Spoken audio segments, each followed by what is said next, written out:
Bill Gates said, "There is no one in our time who has done more to push the bounds of science innovation than you." Well, it's kind of him to say. Yeah, well, that's a nice thing to have anyone say about you, nice coming from Bill Gates. But oddly enough, when it comes to AI, actually, for around a decade, you've almost been doing the opposite and saying, hang on, we need to think about what we're doing and what we're pushing here and what do we do to make this safe and actually maybe we shouldn't be pushing as fast or as hard as we are. Like, I mean, you've been doing it for a decade. Like, what was it that caused you to think about it that way and why do we need to be worried? Yeah, I've been somewhat of a Cassandra for quite a while. Where people I would tell people, like, we should really be concerned about AI. They'd be like, what are you talking about? Like, they've never really had any experience with it. But since I was immersed in technology, I have been immersed in technology for a long time, I could see it coming. So, but I think this year there have been a number of breakthroughs. I mean, the point at which someone can see a dynamically created video of themselves, like somebody can make a video of you saying anything in real time, or me. And so there's sort of the deepfake videos, which are really incredibly good, in fact, sometimes more convincing than real ones, and deep real. And then obviously things like ChatGPT were quite remarkable. Now I saw GPT-1, GPT-2, GPT-3, GPT-4, the whole sort of lead up to that. So it was easy for me to kind of see where it's going. If you just sort of extrapolate the points on a curve and assume that trend will continue, then we will have profound artificial intelligence, and obviously at a level that far exceeds human intelligence. So, but I'm glad to see at this point that people are taking safety seriously, and I'd like to say thank you for holding this AI safety conference. I think actually it will go down in history as being very important. I think it's really quite profound, and I do think overall that the potential is there for artificial intelligence, AI, to have most likely a positive effect and to create a future of abundance where there is no scarcity of goods and services. But it is somewhat of the magic genie problem, where if you have a magic genie that can grant all the wishes, usually those stories don't end well. Be careful what you wish for, including wishes. So you talked a little bit about the summit, and thank you for being engaged in it, which has been great, and people enjoyed having you there, sitting in this dialogue. Now, one of the things that we achieved today in the meetings between the companies and the leaders was an agreement that externally, ideally governments, should be doing safety testing of models before they're released. Yeah. I think this is something that you've spoken about a little bit. It was something we worked really hard on because my job in government is to say, hang on, there is a potential risk, not a definite risk, but a potential risk of something that could be bad. Yeah. My job is to protect the country, and we can only do that if we develop the capability we need in our safety institute and then go in and make sure we can test the models before they are released. Delighted that happened today, but what's your view on what we should be doing, right? You've talked about the potential risk, right? Again, we don't know, but what are the types of things governments like ours should be doing to manage and mitigate against those risks? Well, I generally think that it is good for government to play a role when the public safety is at risk. So, really for the vast majority of software, the public safety is not at risk. If the app crashes on your phone or your laptop, it's not a massive catastrophe. But when you're talking about digital superintelligence, I think, which does pose a risk to the public, then there is a role for government to play to safeguard the interests of the public. And this is, of course, true in many fields, aviation, cars. I deal with regulators throughout the world because of Starlink being communications, rockets being aerospace, and cars, being vehicle transport. So I'm very familiar with dealing with regulators.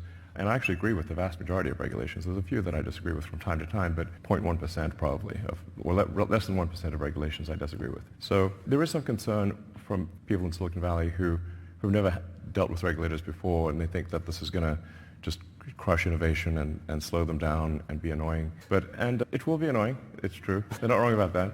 But I think we've learned over the years that having a referee is a good thing. And if you look at any sports game, there's always a referee. And nobody's suggesting, I think, to have a sports game without one. And I think that's the right way to think about this, is for government to be a referee to make sure the sportsmanlike conduct and that the public safety is addressed, that we care about the public safety. Because I think there might be at times too much optimism about technology. And I say that as a technologist. I mean, so I ought to know. And like I said, on balance, I think that the AI will be a force for good, most likely. But the probability of it going bad is not 0%. Yeah. So we just need to mitigate the downside potential. And then how, you talk about referee, and that's what we're trying to Demis create. right there. Yeah, well, there we go. I mean, and we talked about this, and Demis and I discussed this a long time ago. I'm like literally facing right at him. And actually, Demis, to his credit and the credit of people in the industry, did say that to us. Yeah. I think you say it's not right that Demis and his colleagues are marking their own homework, right? There needs to be someone independent, and that's why we've developed the Safety Institute here. I mean, do you think governments can develop the expertise? One of the things we need to do is say, hang on, Demis, Sam, all the others have got a lot of very smart people doing this. Governments need to quickly tool up capability-wise, personnel-wise, which is what we're doing. I mean, do you think it is possible for governments to do that fast enough, given how quickly the technology is developing, or what do we need to do to make sure we do it quick enough? No, I think it's a great point you're making. The pace of AI is faster than any technology I've seen in history by far, and it seems to be growing in capability by at least 5-fold, perhaps 10-fold per year. It'll certainly grow by an order of magnitude next year. Yeah.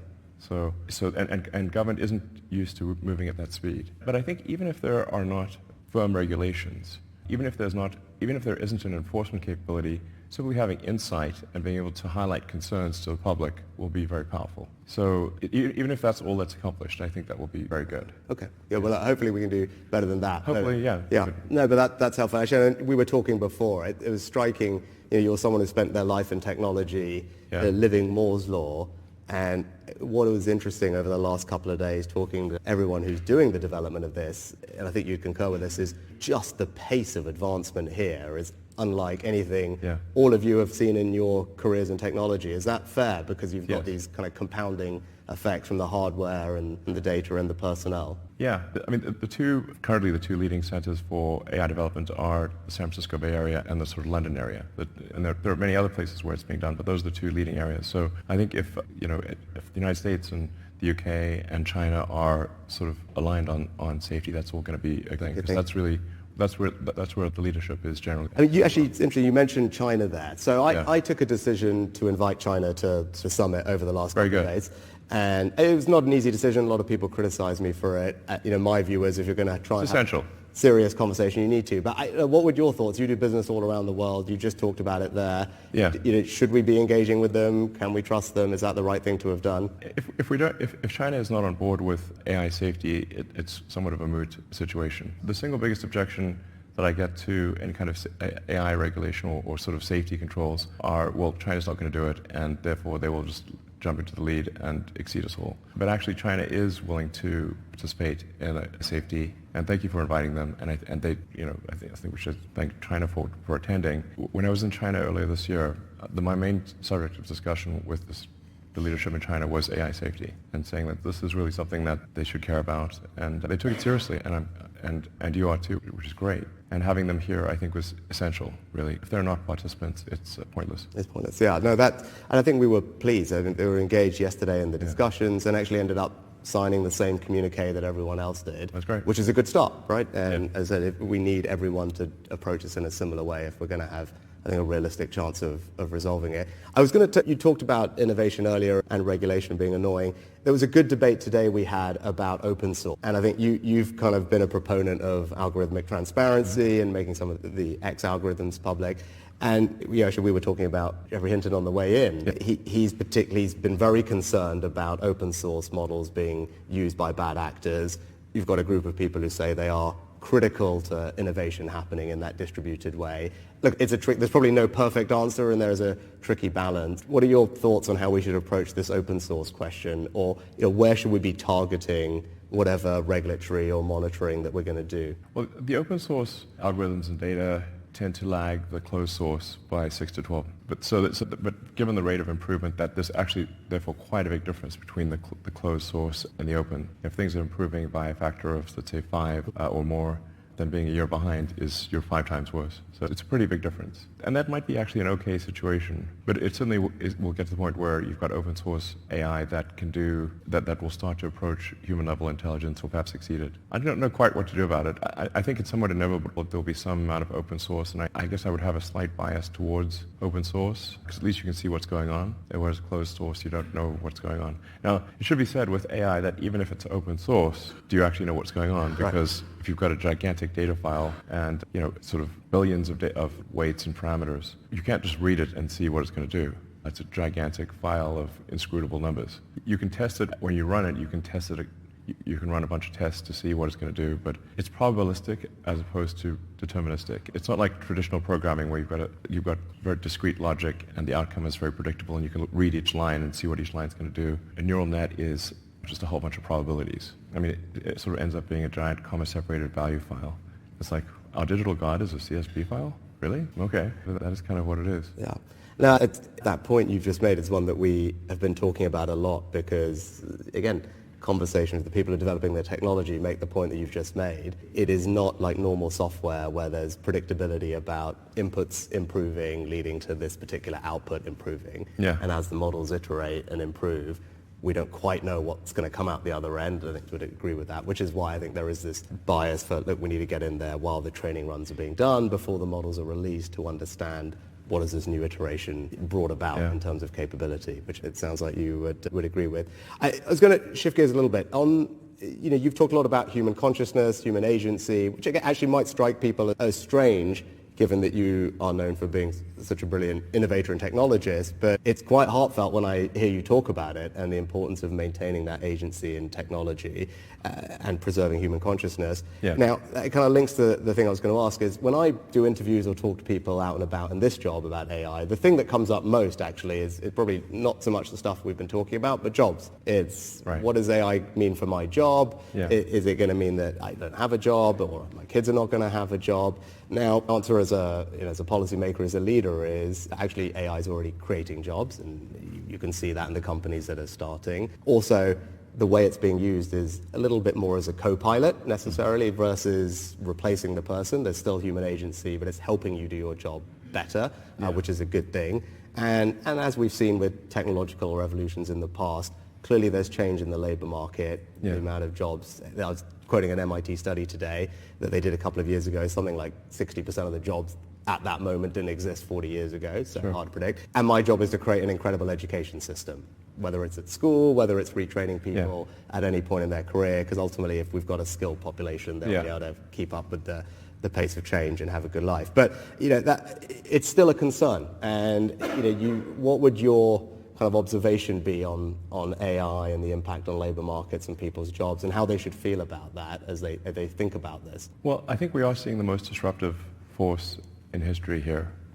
Where we have for the first time, we will have for the first time something that is smarter than the smartest human. And that, it's hard to say exactly what that moment is, but there will come a point where no job is needed. You can have a job if you want to have a job for sort of personal satisfaction, but the AI will be able to do everything. So I don't know if that makes people comfortable or uncomfortable. That's why I say if you wish for a magic genie, that gives you any wishes you want, and there's no limit. You don't have those three wish limit nonsense. You just have as many wishes as you want. So it's both good and bad. One of the challenges in the future will be, how do we find meaning in life if you have a magic genie that can do everything you want? I do think it's hard. When there's new technology, it tends to usually follow an S-curve. In this case, we're going to be on the exponential portion of the S-curve for a long time, and we have to ask for anything. We won't have universal basic income. We'll have universal high income. So in some sense, it'll be somewhat of a leveler or an equalizer, because really I think everyone will have access to this magic genie,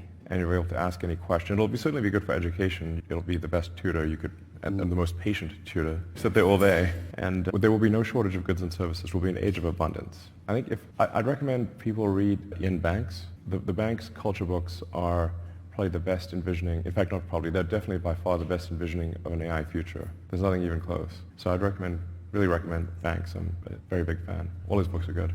There's not say which one, all of them. So that'll give you a sense of what is I guess a fairly utopian, protopian future with AI. Yeah, which is good from as you said, it's a universal high income, which is a nice phrase, and it's good from a kind of materialistic sense. Age of abundance. Actually, that it kind of then leads to the question that you posed, right? I'm someone who believes work gives you meaning, right? I talk a lot about that as a leader. I think work is a good thing. It gives people purpose in their lives, and if you then remove a large chunk of that, what does that mean, and where do you get that? Where do you get that drive, that motivation, that purpose? I mean, you were talking about it. You work a lot of hours. I do. As I was mentioning when we were talking earlier, I have to somewhat engage in deliberate suspension of disbelief, because I'm putting so much blood, sweat, and tears into a work project and burning the 3 a.m. oil.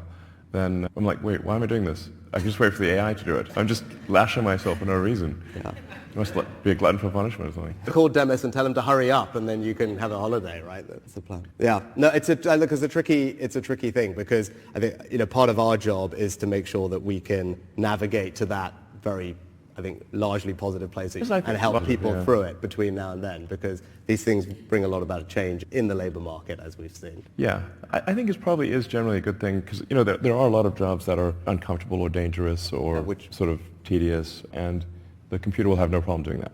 They're happy to do that all day long. So it's fun to cook food, but it's not that fun to wash the dishes. But the computer's perfectly happy to wash the dishes. And I guess there is, we still have sports like where humans compete in like the Olympics, and obviously a machine can go faster than any human, but we still humans race against each other and have have these sports competitions against each other, where even though the machines are better, they're still, I guess, competing to see who can be the best human at something. Yeah. And people do find fulfillment in that. Yeah. So I guess that's perhaps a good example of how even when machines are faster than us, stronger than us, we still find a way. We still enjoy competing against other humans to at least see who's the best human. That's a good analogy. And we've been talking a lot about managing the risks. Just before we move on and finish on AI, is just talk a little bit about the opportunities.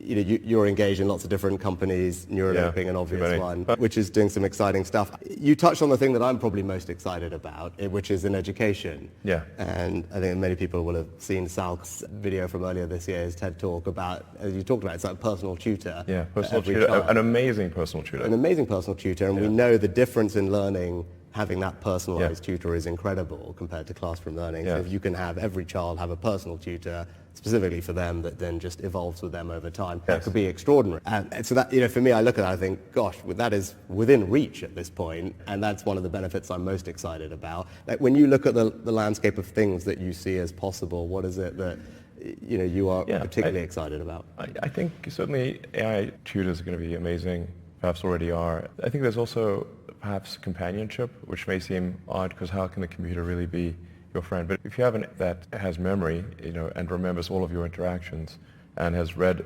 you can say, like, give it permission to read everything you've ever done. So it really will know you better than anyone, perhaps even yourself. And where you can talk to it every day, and those conversations build upon each other, you will actually have a great friend. As long as that friend can stay your friend and not get turned off or something. Don't turn off my friend, but I think that will actually be a real thing. And I have one of my sons has some learning disabilities and has trouble making friends, actually. And I was like, well, an AI friend would actually be great for him. Oh, okay.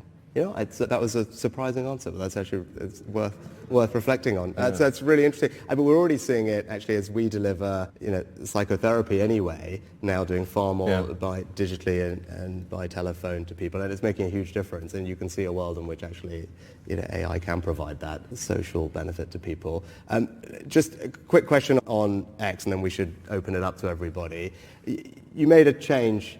Made many changes, but one of the changes. You love that letter. Yeah, I've got a real thing about it. You really do. You really do. One of the changes, which goes into the space that we have to operate in, and this balance between free speech and moderation is something we grapple with as politicians. Sure. You were grappling with your own version of that, and you moved away from a kind of manual human way of doing it, the moderation, to the community note. And I think that's, it was an interesting change, right? It's not what everyone else has done. It would be good to, what was the reasoning behind that, and why do you think that is a better way to do that? Yeah, part of the problem is if you empower people as censors, then there's going to be some amount of bias that they have, and then whoever appoints the censors is effectively in control of information. So then the idea behind community notes is, how do we have a consensus-driven, so it's not really censoring it, but consensus-driven approach to truth? How do we make things the least amount untrue? You can say, one can't perhaps get to pure truth, but you can aspire to be more truthful. So the thing about community notes is it doesn't actually delete anything. It simply adds context. Now that context could be, this thing is untrue for the following reasons. But importantly with community notes, everything is open source, actually. So you can see the software, every line of the software. You can see all of the data that went into a community note, and you can independently create that community note. So if you see manipulation of the data, you can actually highlight that and say, well, there appears to be some gaming of the system, and you can suggest improvements. So it's maximum transparency, Yeah. which is, I think, Combined with the kind of wisdom of the crowds and trying to get to a better answer. And really one of the key elements of community notes is that in order for a note to be shown, people who have historically disagreed must agree. And there is a bit of AI usage here. So we'll populate a parameter space around each contributor to the community notes, and then a parameter space. So everyone's got basically these vectors associated with them. So it's not as simple as right or left. It's saying it's several hundred vectors that because things are more complicated than simply right or left. And then we'll do sort of inverse correlation. Say like, okay, these people generally disagree, but they agree about this note. Okay, so then that gives the note credibility. Okay. That's the core of it, and it's working quite well. Yeah. I've yet to see a note actually be present for more than a few hours that is incorrect. So the batting average is extremely good. And when I ask people, say, oh, they're worried about community notes sort of being disinformation, like send me one, and then they can't. So I think it's quite good. I mean, the general aspiration is with the X platform is to inform and entertain the public, and to be as accurate as possible and as truthful as possible, even if someone doesn't like the truth. You know, people don't always like the truth. No. Not always. Yeah. But that's the aspiration, and I think if we stay true to the truth, then I think we'll find that people use the system to learn what is going on, and I think actually truth pays. So I think it'll be, well, I mean, assuming you don't want to engage in self-delusion, then I think it's the smart move. Excellent. Very helpful. Right, let's open it up to all our guests here. We've got some microphones. They'll come find you. We've got, yes, go for it. Thank you. Good evening. Alice Bentinck from Entrepreneur First. Thank you for a fascinating conversation. I suppose a question for each of you. Prime Minister, the UK has some of the best universities in the world. We have the talent. What will it take for the UK to be a real breeding ground for unicorn companies? Being a founder in the UK is still a non-obvious career choice for the most exceptional technical talent.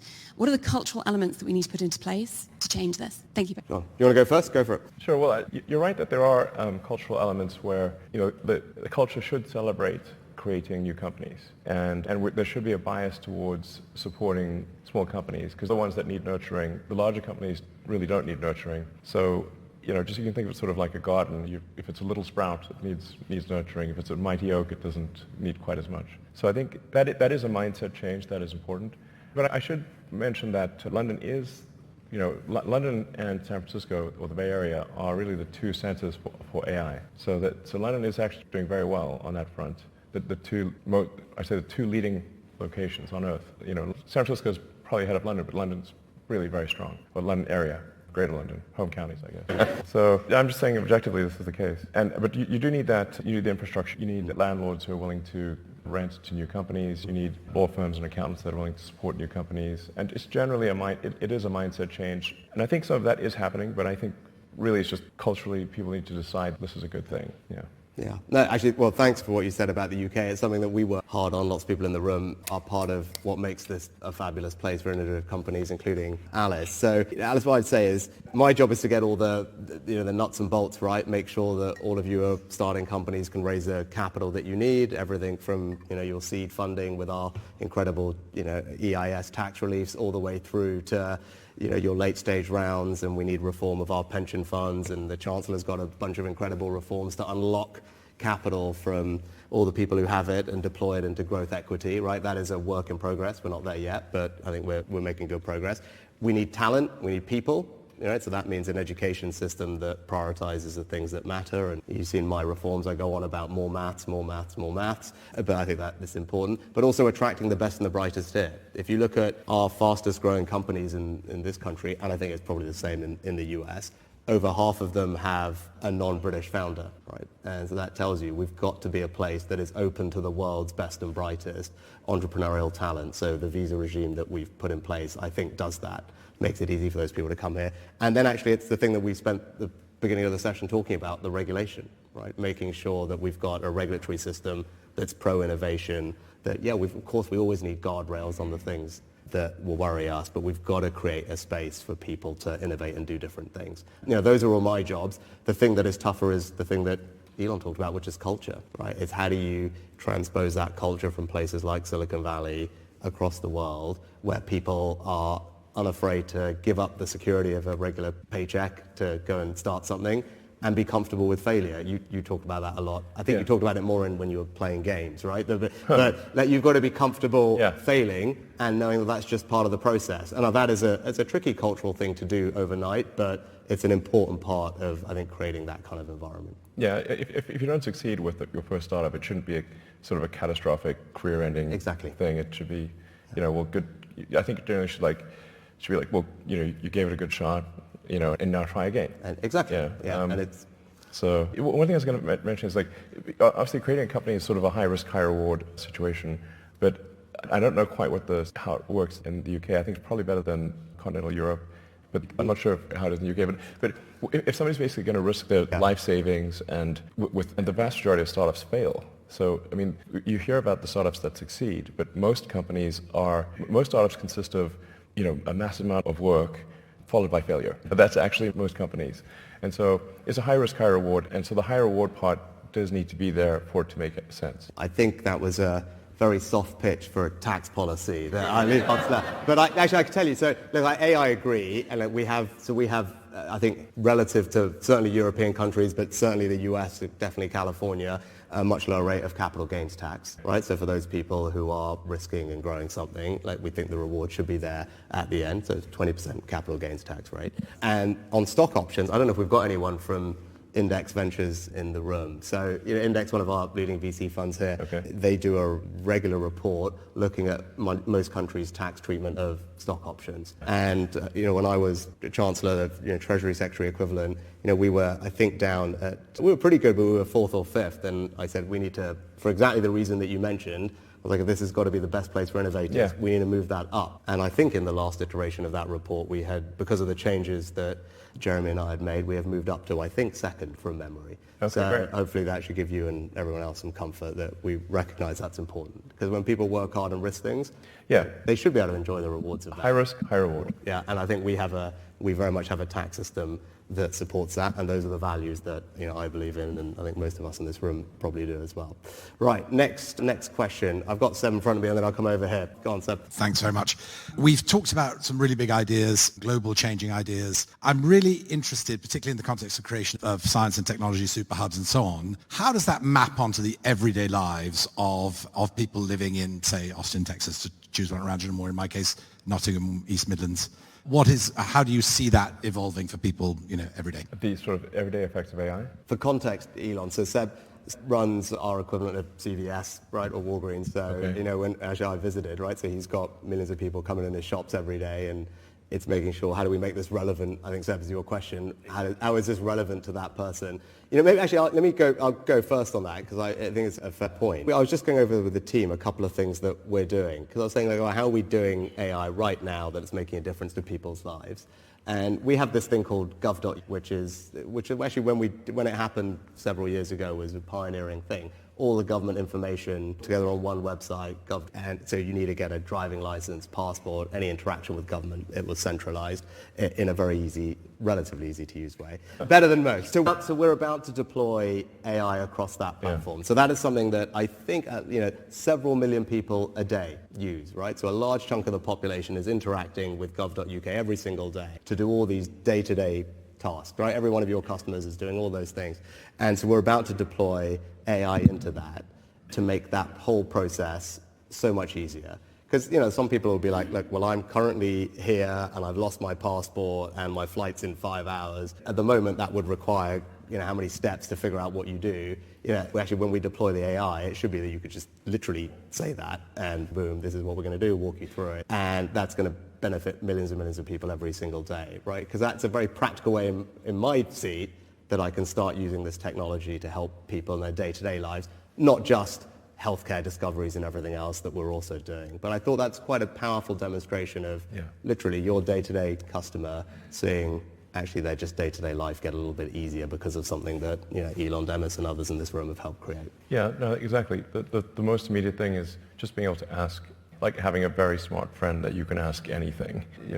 Ask how to make something, how to solve any problem, and it'll tell you. So, and obviously companies are going to adopt this So I think you'll have much better customer service, I guess, essentially. That'll probably be the first thing you notice. And then we talked about education. Yeah. So having a tutor, so if you're trying to understand a subject, like having a phenomenal tutor on any subject, that's really pretty much there already almost. I mean, obviously AI needs to stop hallucinating before, it can't give you, we still have a little bit of the problem where it can give you an answer that's confidently wrong with great grammar, bullet points and everything and citations that was not real. So it has to be, okay, we need to make sure it's not giving you confidently wrong tutor answers. But that's going to happen pretty quickly where it is actually correct. So, yeah. I was going to say, for any parent who was homeschooling and realizing what their kids needed to be helped with, that will come as an enormous relief, I think. Yeah, very good. Right, let's go questions over here. Who have we got? Have we got any microphones? Or Brent, are you there? Perfect. Hi, Brent Hubman.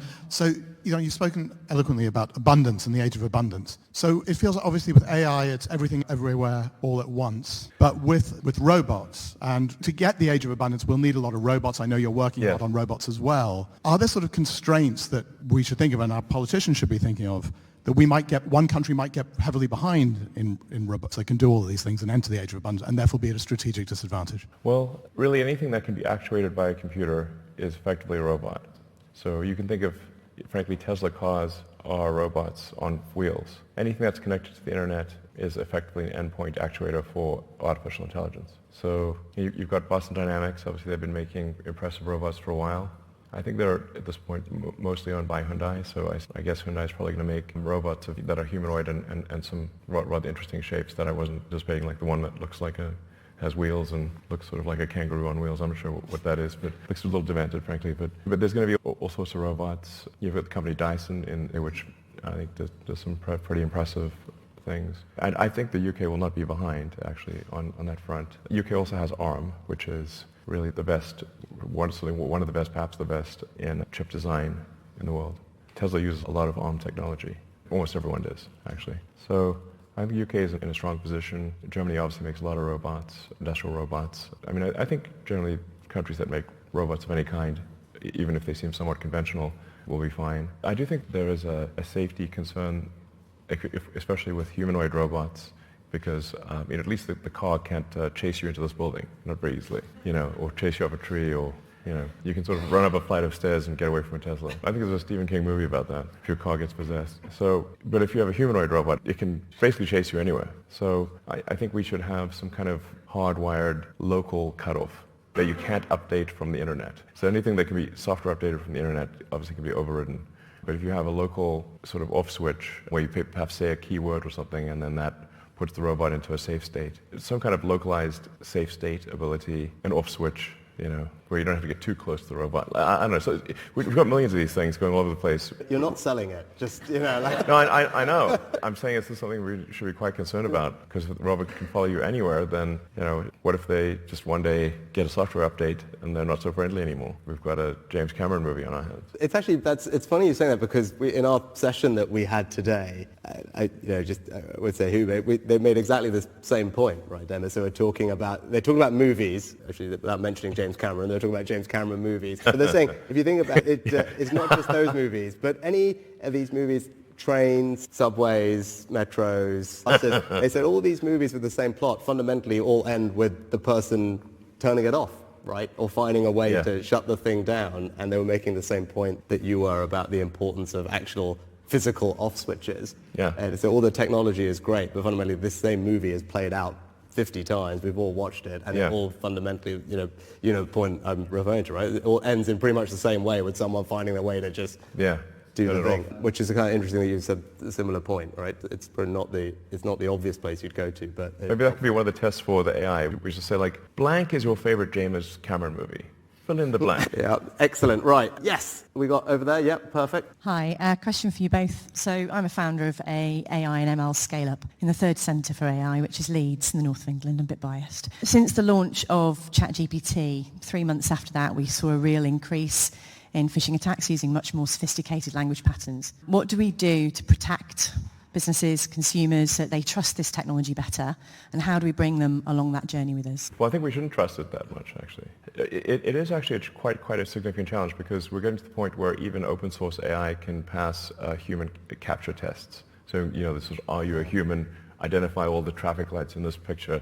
You're like, okay, AI is going to have no problem doing that. In fact, it'll do it better than a human and faster than a human. So we're like, how do you know, at the point at which it's a better passing human tests than humans, then, well, what tests actually make sense? That is a real problem. I don't actually have a good solution to it. That's one of the things we're trying to figure out on the X platform is how to deal with that, because we really are at the point where even with open source, readily available AI, you don't need to be sort of leading the field. You can actually be better than humans at passing these tests.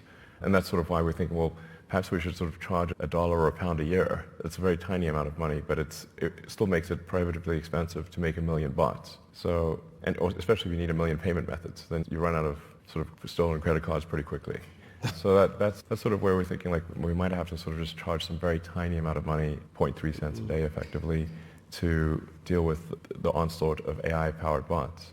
And that is still a growing problem, but it will be, I think, perhaps an insurmountable problem next year. So, and then you have to worry about, well, manipulation of information, making something seem very popular when in fact it is not, because it's getting boosted by all these likes and reposts from AI-powered bots. So that's why I sort of think somewhat inevitably it leads to some small payment in order to dramatically increase the cost of a bot. So frankly, I think probably any social media system that doesn't do that will simply be overrun by bots. I think my general answer would be, we need to show that we are on top of mitigating the risks, right? So people can trust the technology. That's what actually the last couple of days has been about on the Safety Summit, is just showing, we're investing in the Safety Institute, having the people who can do the research on these things to figure out how we mitigate against them.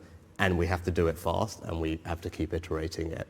Because I think all of us probably in this room believe that the technology can be incredibly powerful, but we've got to make sure we bring people along that journey with us, that we're handling the risks that are there. And as I said, there's a job to do. And the last couple of days, I think we made good progress on it, because we want to focus on the positives and manage these things. But that requires action, and that's what the last couple of days has been about. Your story, analogy there was part of the research that actually, the team working on the task force here published and presented yesterday. I don't know if you saw it, which is essentially that. It was using AI to create a ton of fake profiles on social media and then infiltrate particular groups with particular information. And actually, at the moment, that is, to your point, that is like cost-free. It's getting to the point where it's like, really, you can have 100 for a penny, sort of thing. Ridiculous. And if you think about some of these social networks at quite a neighborhood or town level, it's not that many fake profiles. Quickly, suddenly they're everywhere, and there's some local issue that might be of importance, and the team have run versions of how that would look like, and suddenly they're interacting with everybody and then spreading misinformation around. Yeah, no, it's a real challenge. Right? We literally, as part of the research that we published on misinformation yesterday, it's a real challenge. Yeah, exactly. And to your point, I mean, the images, you don't even need to steal somebody's picture, because then that's traceable, but you can actually just say, create a new image of a person, realistic looking but doesn't exist, and then create a biography, realistic but doesn't exist, and do that en masse. And practically the only way you'll be able to tell is that the grammar is too good. Dead giveaway. Yeah. No typos? Come on. Now I'm getting waved at because I think we are out of time. I know we can take one very brief last question, and let's make it go on. Yes, sir. Go on. You're right in front of me. Go on. Elon, question for you. Related to X platform. Are there simple things we can do, especially when it comes to visual media? You alluded to the fact that it's fairly straightforward and effectively free to make people like yourselves say and do things that you never said or did. Can we do something like cryptographically signed media? I'm from Adobe. We're working on this project. Twitter was a member. Love to see X come back. Digitally signed media to indicate not only what was created by AI, but what came from a camera, what was real, to imbue a sense of trust in media that can go viral. That sounds like a good idea, actually. So if some way of authenticating would be good.